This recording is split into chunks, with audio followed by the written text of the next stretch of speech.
Je voudrais ici interpeller directement la communauté internationale et l'Union africaine. Le Rwanda continue de violer ouvertement et sans scrupule les principes fondamentaux de la Charte des Nations Unies ainsi que les accords régionaux. Pire, ces agissements se déroulent dans une impunité totale et ce, avec un mépris manifeste des règles internationales et des valeurs que ces institutions sont censées défendre.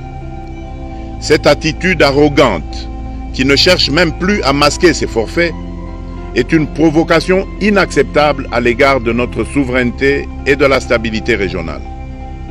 La présence de milliers de soldats rwandais sur notre sol, leur soutien politique, logistique et militaire à leur pantin du M23, ainsi que leur implication dans l'exploitation illégale de nos ressources naturelles, nous conduisent tout droit à une escalade aux conséquences imprévisibles, mettant en danger toute la région des Grands Lacs.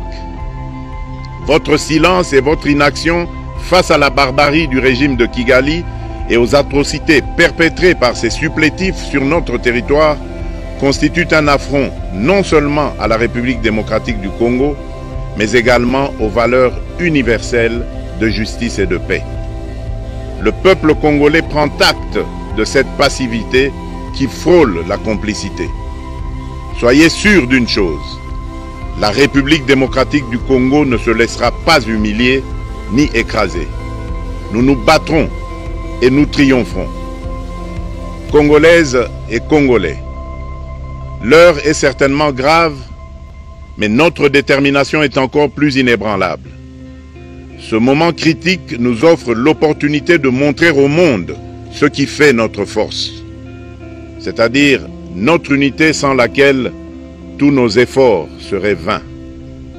Je vous appelle à être vigilants, mais à ne pas céder à la haine, aux divisions ou à la violence.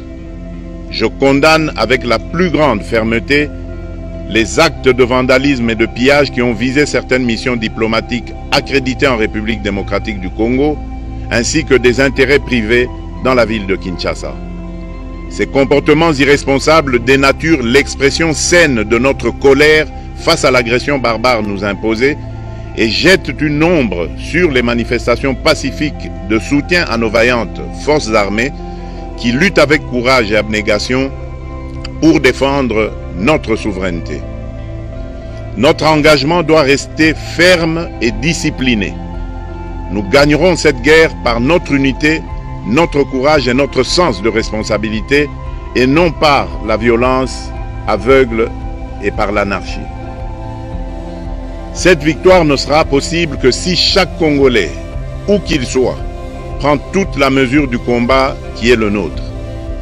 J'appelle donc la nation entière, hommes et femmes, jeunes et vieux, acteurs politiques, opérateurs économiques, membres de la société civile, confessions religieuses, artistes et sportifs à se mobiliser, à faire bloc derrière nos vaillantes forces armées et à contribuer chacun à son niveau à l'effort de guerre.